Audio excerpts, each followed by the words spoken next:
नमस्कार दोस्तों, मैं आराध्य तागड़े आपका फिर से स्वागत करता हूँ एक और कॉन्वर्सेशन, एक और डिस्कशन में। आज मेरे साथ वापस अनुराग जी हैं और आज हम दोनों आप लोगों के एक बहुत ही हम सब के एक बहुत ही फेवरेट टॉपिक पर डिस्कशन करने वाले हैं और वो है भगवान शिव और कैलाश पर्वत। आज हम कैलाश पर्वत के बारे में, कैलाश पर्वत के आसपास की जियोग्राफी के बारे में और शिवजी, कैलाश पर्वत और हमारे बहुत सारे जो स्क्रिप्चर्स हैं उनका कैलाश पर्वत से क्या रिलेशन है, ऐसे बहुत सारे टॉपिक्स हैं जिस पर हम डिस्कशन करने वाले हैं। तो आपका मैं स्वागत करता हूं और अनुराग जी, मैं आपका भी स्वागत करता हूं। नमस्कार। ओम नमः शिवाय। ओम नमः शिवाय। तो आज का डिस्कशन सबसे पहले तो मैं इस बात से चालू करना चाहता हूँ कि कैलाश पर्वत और शिव जी, ये हमारे शिव जी एक तो त्रिदेवों में से एक हैं और कैलाश पर्वत हमारे यहाँ जो हमारी भारत की जनता है और जो हमारे स्पिरिचुअल जनता है भारत की, उनको सबसे ज़्यादा आकर्षित जो करता है पर्वत वो है कैलाश पर्वत। तो मैं सबसे पहले तो आपसे आज के डिस्कशन की शुरुआत इस चीज़ से करना चाहता हूँ कि कैलाश पर्वत का हमारे इसमें आखिर कितना और किस वेट से डिस्क्रिप्शन किया गया है। देखिए आराध्य जी, युवा साथियों को मेरा नमस्कार। और कैलाश ऐसा विषय वस्तु है अध्यात्म में जो हर समय आकर्षण का केंद्र रहा है। ये बात अलग है कि पिछले कुछ सालों से जब से इंटरनेट और ये बात चली तो उसको रहस्यमय डाल दिया गया है कि ये रहस्य से है, कोई चढ़ नहीं पाया है, बहुत सारी ऐसी चीजें हैं जो डाल दिया है। तो इसमें एक रहस्य और युवा साथियों को रोमांच ज्यादा पसंद है तो वो रहस्य और रोमांच वाला बात डाली। बाकी शिव बाबा का वो स्थान है, ये बात निर्विवादित रूप से सत्य है। इसको इसमें कोई भी दो राय नहीं है कि अब इसमें हमको अगर कैलाश पर्वत के बारे में जानना है तो बहुत सारी चीजें हमको इतिहास में भी झांकना होगा, हमें वर्तमान में भी झांकना होगा, हमें तकनीक का सहारा भी देखना होगा, हमें ये भी देखना होगा कि अब तक जिन लोगों ने इसके ऊपर शोध किया है वो भी जानना होगा। देखिए अब इसमें अगर हम ऐतिहासिक और पौराणिक रूप से तो हम इसमें हम बहुत सारी बातें हम ऐसी बातें भी हैं जो इस चर्चा के दौरान हम रिवीलिंग करेंगे, नई चीजें हैं, नई बातें हैं। अच्छा। जो अब तक शायद सामने आई भी होगी पर इतनी प्रामाणिकता के साथ नहीं आएगी जितनी प्रामाणिकता के साथ हम बताने जा रहे हैं।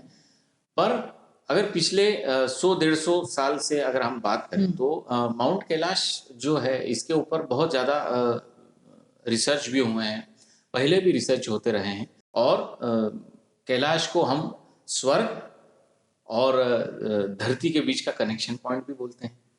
अच्छा। क्यों? क्योंकि इसमें इसकी पिरामिड की तरह बना हुआ है।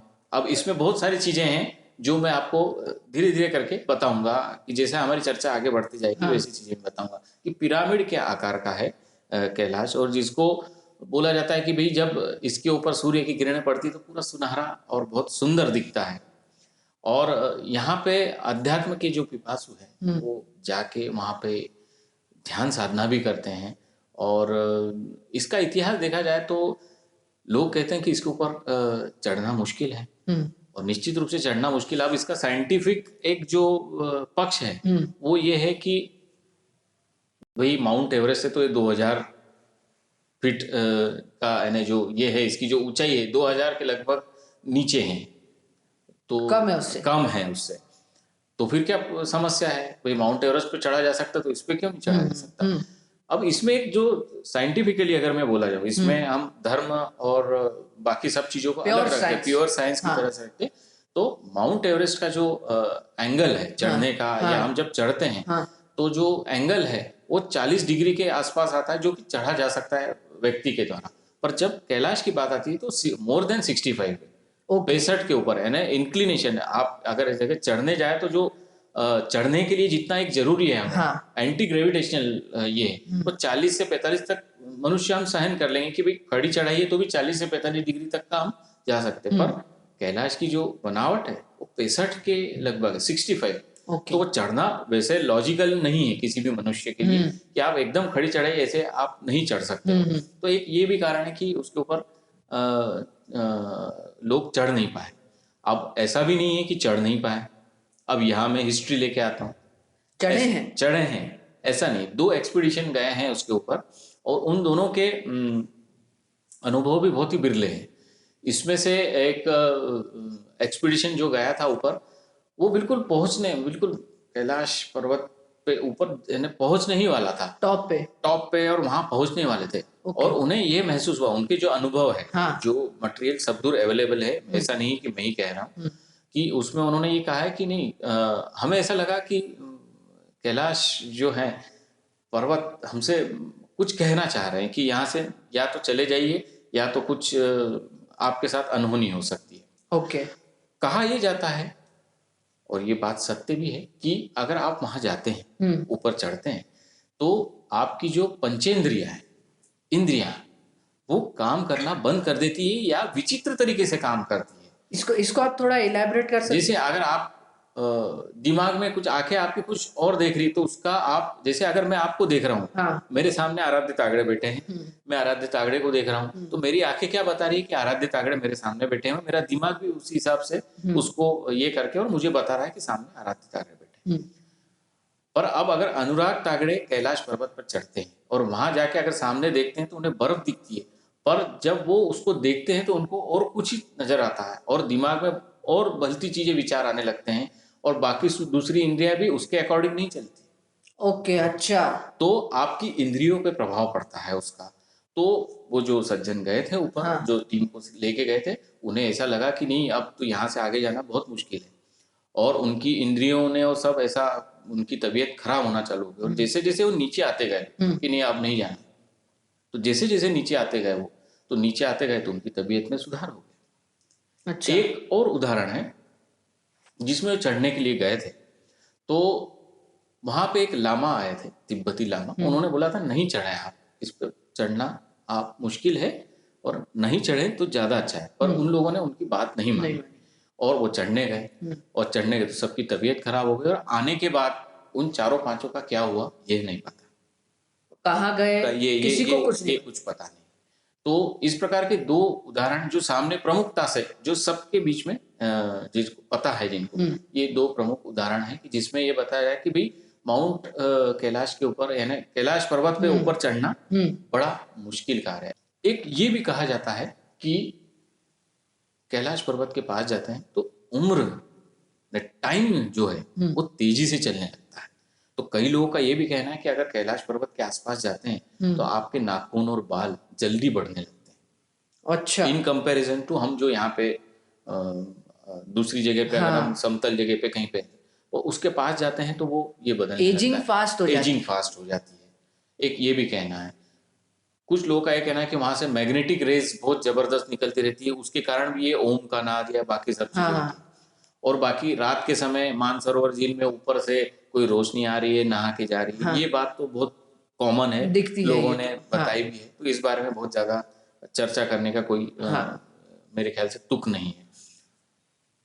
यहाँ अगर हम पुरानी बातों को अगर याद करके करें, वाल्मीकि रामायण में प्रसंग है बहुत ऐसे कैलाश के, जी, कैलाश से संबंधित, जिससे हम ये बता सकते हैं कि कैलाश कितना पुराना है, और शिव जी, भगवान शिव जी के कितना पुराना स्थान है वो, इसके बारे में हम इसकी डिस्कस कर सकते हैं। एलैबोरेट कर सकते हैं, इसको बता सकते हैं? जी हाँ, मैं अगर आपको ये हो तो जब राम जी वनवास के दौरान जब सुग्रीव जी से मुलाकात होती है, हनुमान जी सुग्रीव जी से मुलाकात होती है, तो माता सीता की तलाश में राम जी रहते हैं, तब सुग्रीव जी ने 4 दल भेजे थे, अगर आपको तो, राइट, 4 दल भेजे थे वानरों के, जो चारों दिशाओं में जाएंगे और माँ सीता का पता करेंगे। तो उसमें से एक दल तो दक्षिण की ओर गया था, जिसमें हनुमान जी, नल नील और अंगद, इनके नेतृत्व में गए थे। एक दल जो गया था वो उत्तर की तरफ गया था। तो उत्तर की तरफ गया था ना, उसमें ऊपर तक का उन्होंने पूरा जिक्र किया हुआ है, ऊपर तक जाने का है। और इसमें मैं आपको ये बता दूं कि सुग्रीव जी ने उनको पूरा डिस्क्रिप्शन दिया हुआ है इसमें, कि आप यहाँ से ऐसे जाएंगे तो हिमालय पे यहाँ जाएंगे, और यहाँ पे आपको एक ऐसा पर्वत दिखेगा कि जिसके ऊपर सूर्य की रोशनी पड़ते ही वो पूरा चमकीला दिखता है। अच्छा। और वहीं से नदियों का उद्गम है और वहाँ पे अलग अलग प्रकार की आपको सूर्य किरणें निकलती हुई दिखेगी। अब यहाँ पे मैं आपको एक चीज और बताना चाहूंगा कि ये जो किरणें निकले, अपन नॉर्दर्न लाइट्स जिसको बोलते हैं, हाँ। नॉर्दर्न लाइट्स, आप अगर आप सभी हम जानते हैं कि किस प्रकार से निकलती, तो वो जो 7 प्रकार की रेज निकलती उसके बारे में यहाँ पे कहा गया। और ये भी कहा गया है कि जो वानर का दल था वो उन्होंने माउंट कैलाश यानी कैलाश पर्वत के वहीं से होके गया था, इसका भी ये है, और वहां से और आगे तक गया था, कैलाश के आगे और आगे तक। और मैं आपको बता आर्कटिक तक गया था। हम क्योंकि अभी बोलते हैं कि जो नॉर्दर्न लाइट्स है वो आर्कटिक से ये होती है, तो साइबेरिया तक गया हुआ है। और आपको जानकर ये बहुत आश्चर्य होगा कि साइबेरिया की कई नदियों के नाम जो भारतीय नाम या संस्कृत में नाम है, और वहां पे ऐसे पुराने कई ऐसी चीजें मिली हैं कि जिसमें ये आता है कि हिंदू संस्कृति, सनातन संस्कृति के संबंध में बहुत सारी बातें सामने आती है। तो ये बहुत बड़ा उदाहरण है वाल्मीकि रामायण से हम ले सकते हैं कि जिसमें ये जो दल गया था, इस दल ने पूरा वहां पे ये किया था, और ये भी बताया था कि वो जो वहां पे आपको एक सरोवर टाइप का आएगा और उसको आपको कैसे पार करना है, उसमें कौन सी घास की या कौन से बांस की खपच्चियों का यूज करेंगे जिससे आपको नाव बनाना है उन वानरों को, और वहां से आगे तक जाना है। इतना डिस्क्रिप्शन भी दिया हुआ है और ये चीजें लिखित है, ऐसा नहीं है, वाल्मीकि रामायण में ये सब चीजें बताई गई है। इसमें एक महत्वपूर्ण बात ये भी है कि हमने जैसे इसके पहले ज्ञानगंज के बारे में भी बात की थी। तो ज्ञानगंज को शांग्रीला भी कहा जाता है। तो शांग्रीला और अंगरथा, ये दो चीजें बताई जाती है। यानी क्या, सबसे महत्वपूर्ण बात मैं बता रहा हूं आपको, आप इसको ध्यान से सुनिएगा कि तिब्बत लोग इसको एक्सिस मुंडी भी कहते हैं। एक्सिस मुंडी, एक्सिस मुंडी, एक्सिस मुंडी मीन्स व्हाट, कि ये धुरी है, कैलाश पर्वत धुरी है, पृथ्वी की धुरी है, एक्सिस है, धुरी है, और इसी के ऊपर आसपास पूरा पृथ्वी का सब चीज चलती रहती है। ओके, है ना। अब मैंने जैसे आपको बताया शंबाला और अगरथा। अब शंबाला यानी क्या, हमने ज्ञानगंज यानी क्या, हमने पहले भी बताया था कि स्वर्ग जैसा कुछ, कि जहाँ पे सब कुछ हेवनली है। What do you mean by heavenly? स्वर्ग जैसा, स्वर्ग समान अनुभव। तो स्वर्ग समान अनुभव वहां पे भी। और अगरथा है ना, ऐसा भी कहा जाता है कि कैलाश से एक नीचे गुफा भी जाती है जो जमीन के भू के नीचे जो लोक है, अंडरग्राउंड जो लोक है वहां तक हो जाती है। इसलिए कैलाश स्वर्ग, धरती और पाताल, इन तीनों के बीच का समन्वय करता है। भूलोक, पाताल लोक और स्वर्ग लोक, इनका एक जिसका बोलते हैं मिड पॉइंट है, और वहीं से सब चीजें मैनेज होती है, नियंत्रित होती है। अच्छा, इसमें एक पॉइंट और भी है कि लोगों का मानना है कि ये पिरामिड है। कई साइंटिस्ट ने इसके ऊपर रिसर्च किया। आपने रिसर्च का भी जो शुरुआत में आपने बोला कि बहुत से रिसर्च भी हुए हैं, साइंटिस्ट वहां गए भी है और साइंटिस्ट ने बहुत सारे रिसर्च करे हैं। तो आप इस चीज को कुछ इलैबोरेट कर सकते हैं कि आई फील लाइक, मतलब मुझे ऐसा लगता है कि कैलाश जो है वो एक ऐसा पर्वत है जो हर चीज का सेंटर है, मतलब हमारी जो पृथ्वी है उसका सेंटर है। मैंने पढ़ा भी है ऐसा, बहुत सी जगह लिखा भी है। तो साइंटिस्ट ने जब वहां रिसर्च किया जैसा आपने बताया, तो क्या वहां उनको कुछ अलग चीजें या कुछ मिस्टीरियस चीजें मिली? देखो, आप युवा साथियों के हिसाब से बताऊं तो गूगल मैप आप सब बहुत इससे अच्छे से यूज करते हैं, तो उससे भी करके देखा तो वो बीच का सेंटर आता है, कैलाश सेंटर आता है। अब साइंटिफिक स्टडीज में बहुत सारी चीजें की गई है, कुछ रशियन लोगों ने भी इस पे रिसर्च किया है। तो वहां पे रिसर्च जब किया तो उन्हें वहां पे अलग टाइप के जो पत्थरों का जो जमावट है वो बहुत अलग टाइप की लगी, और उनका ऐसा मानना था कि ये नेचुरल नहीं है, कि कोई भी चीज जैसे प्राकृतिक होती है, कहीं बाढ़ भी आ गई तो प्रकृति किसी को बख्शती नहीं है। अगर आपने देखा तो प्रकृति निर्मित जो चीजें होती है वो दिख जाती है कि कैसी है। उन लोगों का कहना है कि ये तो मानव निर्मित है। अब मानव निर्मित है ना, वो मानव निर्मित हो नहीं सकता, पर जिसने निर्माण किया होगा वो कितना ऊंचा नीचा और कितना बड़ा होगा, एकदम अंदाजा आप लगाए। तो उनका ऐसा कहना है, उनका ऐसा मानना है कि वो पिरामिड है, उस पिरामिड के अंदर 100 पिरामिड और है, और पिरामिड के अंदर 100 पिरामिड और है, ओ ऐसा उनका मानना है। पर ये सब चीजें पब्लिक डोमेन में बहुत इजीली अवेलेबल है, हाँ। इसलिए मैं बहुत ज्यादा इसके बारे में चर्चा करना नहीं चाहूंगा। मैं चाहूंगा कि इसको स्वर्ग और पृथ्वी और पाताल इसका एक्सिस माना है। क्यों माना है? क्योंकि इसमें से कुछ वाइब्रेशंस निकलती है। अच्छा। और कई लोग ऐसे हैं कि जो वहां जाते हैं और उन्हें जब ध्यान करते हैं तो बहुत सारी चीजें पता पड़ती है। जैसे मैंने रामायण का भी उल्लेख बताया है, उसमें वाल्मीकि के इसमें भी बताया, तो उसमें उन्होंने, जैसे हम जिसको से राक्षस ताल और मानसरोवर झील की बातें करते हैं, तो उसका उल्लेख भी है कि अप्सराएं भी वहां रहती है, और आपको अलग अलग प्रकार के वहां पे कमल और ये सब चीजें वो मानसरोवर झील में मिलेंगे, इस सब का उल्लेख है उसमें। ये गहन अध्ययन का विषय है। मैं सनातन धर्म के हिसाब से भी युवा साथियों से मैं अपील भी करूंगा कि इस बारे में चर्चा करें, क्योंकि चर्चा भी करें और शोध भी करें।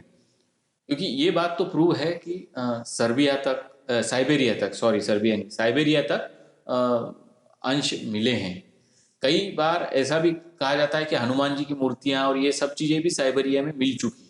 साइबेरिया में? जी, साइबेरिया में मिल चुकी है, और वहाँ पे हमारी संस्कृति बहुत बड़े स्तर पर मौजूद थी। एक और उसके तरीके से लक्षण कह सकते हैं कि मतलब सनातन धर्म एक टाइम पर पूरे वर्ल्ड में फैला हुआ था। बिल्कुल बिल्कुल, जैसे हम बोलते हैं इधर कंबोडिया मलेशिया से आगे तक का वहाँ पे भी पूरा सब चीज है। हाँ। और इसका रेफरेंस हम चोल और इस समय देते चोला डायनेस्टी। चोला डायनेस्टी के समय देते, पर इसके पहले से, बहुत पहले से रामायण और ये सब चीजों का तो वहाँ पे उल्लेख है ही। हम कई बार ये बोलते हैं कि भाई शकुनी जो है महाभारत में, उनका राज अफगानिस्तान तक था। अफगानिस्तान में कई पुराने प्रकार के विमान और इस प्रकार के मिलने की भी कई बार घटना है, और इस प्रकार से नेट पे भी अवेलेबल है, और बहुत सारी चीजें लोगों के पास भी है कि जो बताते हैं कि इस प्रकार की चीजें वहां अफगानिस्तान और इधर मिल गई है। भाई राजा राम के बाद लव कुश का कहाँ तक रहा, हाँ। ये भी बहुत सारी चीजें सब मेंशन, सब मेंशन।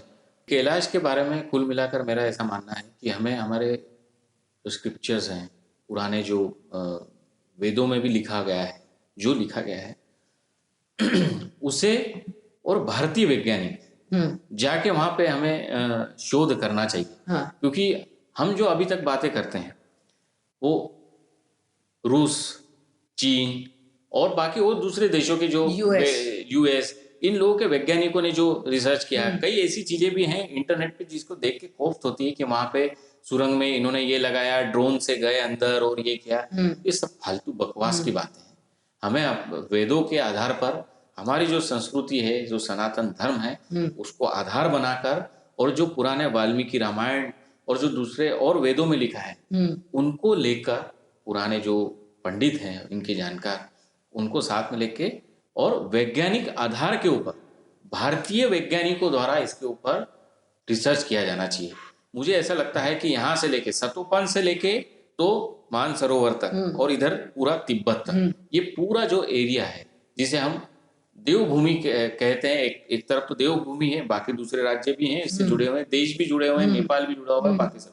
तो ये संपूर्ण क्षेत्र में हमें खोज करना चाहिए, और अगर खोज करेंगे तो पुराने चिन्ह भी मिलेंगे जैसे दूसरे देशों में मिल रहे हैं। ये तो हमारे ही देश में, हमारे ही पास में। तो कैलाश जो है उसको हमें लेके एक शोध जरूर से करना चाहिए, और युवा साथियों से मेरा यही निवेदन है कि वहाँ जरूर से जाए। वो हम लोगों का स्थान है, वो सनातन हिंदू धर्म की बहुत बड़ी हमारी धरोहर है। तो उस धरोहर को जाए और वहाँ पे वो चीज अनुभव करे, तब जाके आपको पता पड़ेगा कि हमारी जो संस्कृति है वो कितनी समृद्ध है, और हमारे पास इतने हजारों साल पुराने के प्रमाण हैं। और हम जबरदस्ती जिसको देखो वो ये देखा जाता है कि दूसरे देशों के वैज्ञानिकों की बातों को पहले माना जाता है, जबकि हमारे देश के वैज्ञानिक, हमारे देश के जो जानकार है, संस्कृत के जानकार हैं, जो प्रकांड पंडित है वेदों के, उनमें उनसे कई गुना ज्यादा सामर्थ्य है। आराध्य जी, तो युवा साथियों से मेरी फिर अपील है कि आप चाहे अनुभव करें और इसको दुनिया के सामने उजागर करें कि भारतीय संस्कृति दुनिया में सर्वश्रेष्ठ है। सर्वश्रेष्ठ है। बहुत अच्छा, बहुत अच्छी बात बोली आपने। थैंक यू, मतलब थैंक यू। आज का ये इतना अच्छा रहा, मुझे इतना अच्छा लगा, और मैं गारंटी के साथ कह सकता हूँ कि मेरी जो ऑडियंस है, हमारी जो आराध्य तगड़े चैनल की ऑडियंस है, उन्हें ये एपिसोड बहुत पसंद आएगा। क्योंकि ज्ञानगंज, आप लोगों ने ज्ञानगंज इस एपिसोड को, जो हमने ज्ञानगंज वीडियो बनाया था, उसको जिस तरीके से प्यार दिया है, जिस तरीके से आपने उसे देखा है, उससे तो मुझे बहुत खुशी हुई कि लोग ज्ञानगंज को देख रहे हैं। और ऐसे ही मैं चाहता हूं कि आप कैलाश को देखें, क्योंकि सबसे पहले तो युवाओं से ये अपील है कि हमारे धर्म को, हमारे देश को, हमारी संस्कृति को वेस्टर्न चश्मा लगा के ना देखें, कि उनका अप्रूवल मिलेगा तभी उस चीज को सही माना जाएगा। हमारे पास कई गुना अच्छी चीजें हैं, जैसा अनुराग जी ने बोला कि हम हमारी चीजों को एम्ब्रेस क्यों नहीं करते, हम क्यों नहीं मानते कि हमारे वेद, हमारे पुराण में बहुत सारी ऐसी चीजें हैं। तो उस चीज पर रिसर्च करें, ना कि उसे वेस्टर्न साइंटिस्ट, नासा, इनकी दृष्टि से देखें। तो इसी के साथ, इसी नोट पे आज का मैं ये एपिसोड खत्म करना चाहूंगा। अनुराग जी, आपका बहुत बहुत धन्यवाद कि आपने वापस हमें आपका टाइम दिया, और आज हमें बहुत, सही में बहुत मजा आया इस एपिसोड को शूट करने में। और मैं चाहता हूं कि आप लोग इस एपिसोड को बहुत प्यार दें, इस एपिसोड को देखें। कुछ क्वेश्चंस हो तो कमेंट में पूछें, अच्छे कमेंट करें, लाइक करें, इस वीडियो को शेयर जरूर करें, और आराध्य तागड़े चैनल को सब्सक्राइब जरूर करें। Anurag ji, thank you very much. आप सभी का भी थैंक यू।